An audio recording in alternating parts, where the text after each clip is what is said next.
An elderly woman watches from her living room window as heavy sheets of rain fall outside. She rocks back and forth in her chair nervously. It's been raining for days. The road is washed out.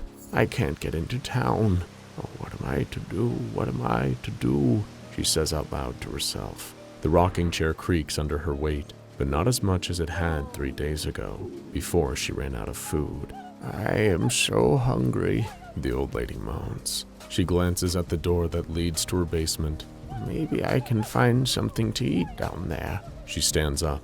Her 90-year-old bones creak as she slowly shuffles towards the basement door. The empty chair rocks back and forth from the old woman's momentum, as if someone is still sitting in it. She opens the door and looks into the pitch-black darkness. There are no windows down there. The only light is connected to a drawstring in the middle of the room.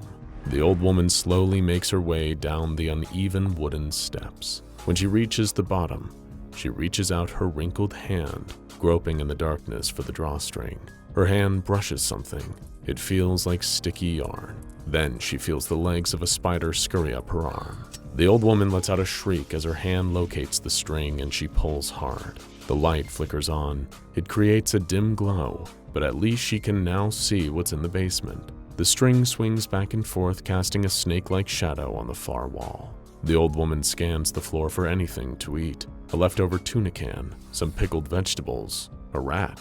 Anything will do at this point. There is nothing there. The old woman feels her strength has been almost completely drained. She doesn't know how she'll make it back up the stairs. In desperation, she looks around the basement one last time. Her eyes fall on an old rusty saw. She pauses for a moment. I need to eat, she whispers. The old woman slowly walks towards the saw. She picks it up and examines it. God gave me 2 hands for a reason, she says, her eyes locked on the rusty blade. She places one hand on the wooden workbench that sits against the wall and grips the saw tightly with the other. The old woman takes a deep breath and brings the saw down towards her hand. Where are we going? D94322 asks the SCP agent driving the car. House on Hadley Hill, the agent responds. Well, that doesn't sound creepy at all, D94322 says as he cranes his neck to get a glimpse of the top of the mountain through the SUV window. Why don't we just play the quiet game until we get there, the agent says as he focuses on the pothole-ridden back roads of Mount Zion, Georgia. D94322 holds on tightly to the handhold above him to keep his body from slamming into the door every time they go over a big bump. They continue on for a few more minutes when a rundown house comes into view. The agent pulls off the road and stops the SUV. Here you go, he says, handing D94322 an earpiece. What am I supposed to do with this? D94322 asks. Just stick it in your ear, the agent says with just a little contempt in his voice. You don't have to be rude about it, D94322 replies as he grabs the earbud and sticks it in his ear. Hello, testing, anybody out there? Hello, D94322. Can you hear me? Says a voice in his head. Yeah. You can just call me D94 for short. D94322 is kind of a mouthful. Very well. The voice from the earbud agrees. My name is Dr. Andrews. I will be walking you through this test with SCP-4173. All right, Doc, shall we get this party started? D94 says as he steps out of the SUV. He looks up at the house that sits atop Hadley Hill. The sky is dark, and clouds race over the mountain, as if they would rather be anywhere else but here. Here we go. D94 starts walking up the slippery hill, being careful not to fall. He reaches the overgrown walkway leading up to the house and pauses. Is there a problem? Dr. Andrews asks. No, just trying to psych myself up to go into this creepy house, responds D94. What's inside anyways? That is not your concern at the moment. But if you do exactly as I tell you, you should be in and out in no time. Whatever you say, Doc. D94 walks down the path, reaches his hand out, and grips the cool brass knob. He turns it and pushes the door open. The inside of the house smells like mothballs and decay. All right, I'm in, he says. Good. Head down the hallway and turn to your left. You'll see a door that leads to the basement. Let me know when you're there. D94 walks down the hallway. The old wooden floor groans under his feet. He reaches the basement door. It's slightly ajar. Ugh, this place gives me the creeps. Rightfully so, Dr. Andrews chimes in. It is an old spooky house on top of an old spooky hill in the middle of nowhere. Obviously, it's going to be creepy. An old woman died here under mysterious circumstances around 20 years ago, but you don't really need to worry about that. No ghosts here, I think. You think? D94 shouts as he takes a step away from the basement door. I'm just kidding. There's nothing but harmless old SCP-4173 in that house. And when has an SCP ever hurt anyone, right? There is a long, uncomfortable pause. Anyways, why don't you head on downstairs so we can get you out of there as soon as possible? Yeah, sure, D94 says as he begins his descent into the darkness. I can't see anything. Is there a light? No, I think it burnt out years ago. But that's okay, I can guide you. It's what I'm here for, says Dr. Andrews. Walk towards the east wall, but watch your head. The ceiling is low in that corner. You'll see what you're looking for when you get there. D94 is silent for a moment. East? He asks. Turn left, Dr. Andrews responds. Oh, alright, why didn't you say so, Doc? D94 turns left and walks forward. After a few feet, there's a loud bang as he slams his head into the ceiling. Son of a bitch! I told you to watch your head. Yeah, thanks, says D94 as he rubs the bump forming beneath his hair. This place is even spookier than the first floor. You know that, right? I promise there's nothing in that room right now that can hurt you, Dr. Andrews reassures D94. Wait, what do you mean right now? Don't worry about it. Just let me know when you reach the wall, D94. After a few seconds, D94's eyes adjust to the darkness. He can just make out the damp concrete wall in front of him. It looks as if the wall is perspiring. I'm here, he says. Good. There's a little door, maybe 5 feet to your left. You see it? Asks Dr. Andrews. D94 turns. Yeah, I see it. It's closed. The door itself is not very big, maybe a foot long and a half a foot wide. Open it, says Dr. Andrew. D94 hesitates. What's in there? Nothing, just open it. Dr. Andrews repeats himself. No way, man, you're lying, and I'm not opening anything until you tell me what's on the other side of that door. Dr. Andrews sighs. We both know that you're going to do as I say, D94322. You have no other choice, unless you want to go back to that death row cell block where we found you.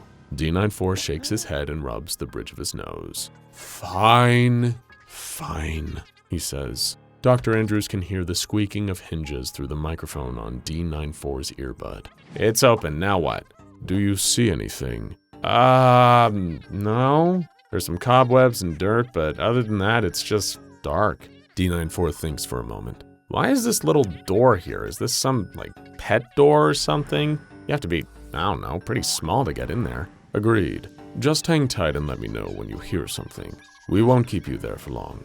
Hear something? Like what? Asks D94. You'll know when you hear it, says Dr. Andrews. 5 minutes go by without a sound. Then 10, 15. The basement is damp and cold. D94 thinks he sees creatures scurrying around the floor, but he doesn't say anything because acknowledging them makes his situation more real and a lot more scary. After a half hour of waiting in silence, D94 screams, What the heck was that? What was what? Dr. Andrews is startled out of a daydream by the shouts of D94 in his ear. Something just moved past the door. I definitely saw it. What in God's name was that? Yells D94. Dr. Andrews tries to remain calm, but he can barely contain his excitement. The entity in the wall is why you're down there. What do you mean? You said there wasn't anything down here. I said there was nothing down there that could hurt you. If you follow my instructions, this will continue to be true. Can you hear anything? Asks Dr. Andrews. No, I can't hear it. But before D94 can finish his sentence, a voice speaks from behind the wall. He can't understand what the voice is saying at first, but as his heart begins to slow and the blood stops thumping in his ears, D94 can make out her words. Oh, thank goodness. I wasn't sure you'd be able to find me. What took you so long? Says the voice of an old woman. D94 takes a step back from the door. There's someone on the other side of that wall? He hisses into the microphone at Dr. Andrews. Tell it that the road is out, and you had to find another way up, says Dr. Andrews in D94's earpiece. What? Why? Just do it if you want to get out of there, D94. Dr. Andrews says a little impatiently. The road is out, so I had to find another way up, says D94 to the little open door in the wall. Oh, yes, the rain washed it out. I was worried I wouldn't ever get to see another person again, being stuck up here and all. Can you see me? Asks the voice. No, I can't, says D94. Doc, what is on the other side of that wall? Come over here a little closer. I can't see you properly either, says the voice. It's fine, you can get closer, just don't touch the door. Dr. Andrews says, I really don't want to do that, says D94. Do it, and you will be that much closer to getting out. I hate you, whispers D94. He slowly approaches the little door and speaks into it. Hello? Oh, there you are. The voice pauses as if whoever's speaking is examining D94. I'm sorry, I can't see like I used to. It's so dark in here and it's been so long. Reach through the door and let me feel your hand so I can tell you're really there.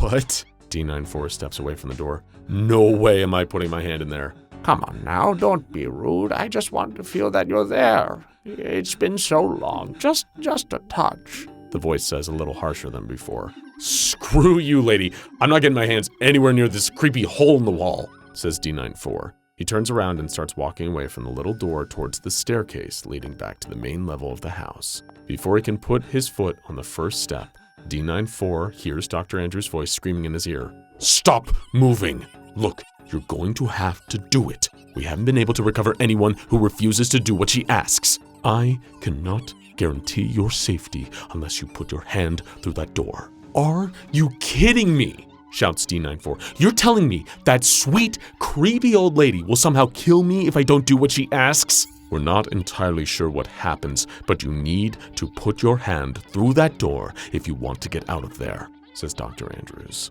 D94 turns back toward the little door and slowly approaches it. This is my nightmare, he says more to himself than anyone else. He reaches out slowly and puts his fingers through the doorway. He immediately pulls them back and steps away from the door.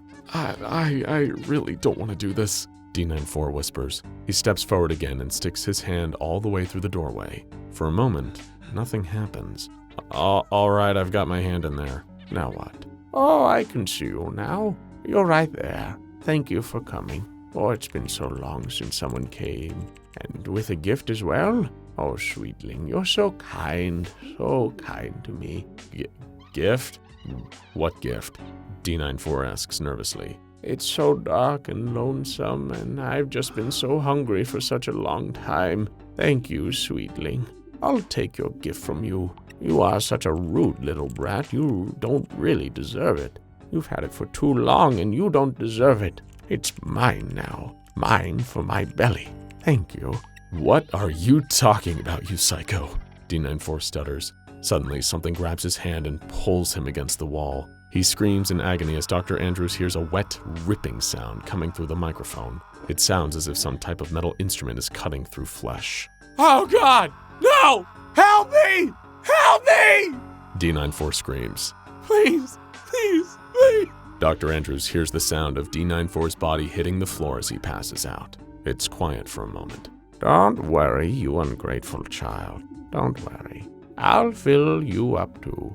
You can have mine. I'll give it to you, sweet boy. Good boy, fill you up, says the old woman's voice from the other side of the wall. Dr. Andrews listens as the hinges of the little door squeak and it clicks shut. He picks up the phone next to him and dials it. Go in and get him.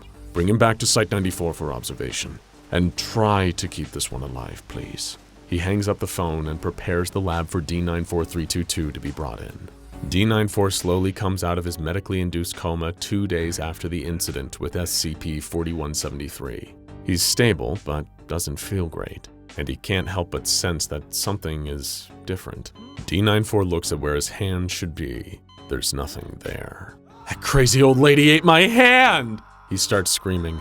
A medical team rushes in as red lights begin to flash and sirens blare. They attempt to restrain D94.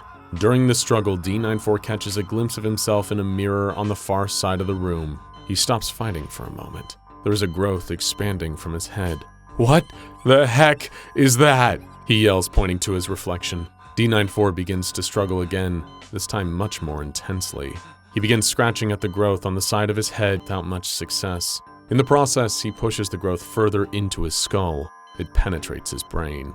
D94 blacks out. The medical team ties D94 to the bed and tries to get a reading on his vitals. The growth is putting too much pressure on his brain. They rush him to the ER, but D94322 dies before he reaches the operating table. Dr. Andrews stands over the body of the deceased Class D subject. "Cut him open," he says to the doctors standing in the room. One of them pulls out a scalpel and makes an incision into the side of D94's head. "What is that?" one of the doctors says. The other bends over to get a better look. After a moment, he turns away and vomits into his face mask. Dr. Andrews picks up a pair of forceps off the table. He sticks them deep into the hole in the side of D94's head and clamps down hard. Dr. Andrews pulls out a decomposing hand. The fingers are still moving, as if trying to grab onto something. There is no explanation for how it got in there, but it is obvious that SCP-4173 played some sort of role in the phenomenon. Dr. Andrews goes back into his office to review previous case files on SCP-4173. Everyone who had put their hand into the small doorway has been pulled towards the wall and had their hand chopped off. The severed appendage never ends up being a clean cut, which leads Dr. Andrews to hypothesize the gruesome makeshift operation is done with some sort of tool with teeth. Once the hand of the victim is severed, SCP-4173 always thanks the person for their gift. She then informs them not to worry about their hand, as it will be replaced. But then something incredibly strange happens. Like with D94, a decaying hand will appear somewhere in the body, but it isn't always inside the head. In fact, depending on how polite the test subject is to the old woman behind the door, the closer to the wrist the decaying hand actually ends up. For the test subjects who are rude to the old lady, the decaying hand ends up in some pretty interesting places. "She really hated D94322, chuckles Dr. Andrews to himself. Dr. Andrews continues flipping to the back of the file on SCP-4173. The SCP Foundation doesn't quite know how it happens, but people who refuse to offer their hand to SCP-4173 suffer a worse fate than those who surrender to the old lady. In every case where a subject tries to get away from the small door, some inexplicable force seems to grab them from behind and drag them through the tiny opening.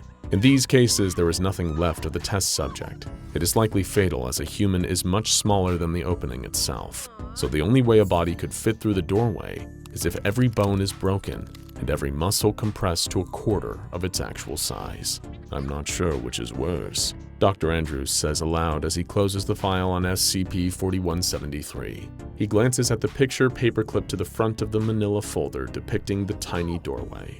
He can't quite pinpoint why, but the fact that the door slowly closes after the old woman gets what she needs from her victims sends chills down his spine. The words of the old woman echo in his head.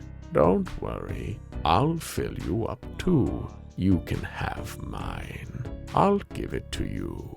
Sweet boy, good boy, fill you up." Now go check out SCP-2696 Haunted Victorian Mansion and SCP-1461 House of the Worm for more frightening anomalous locations.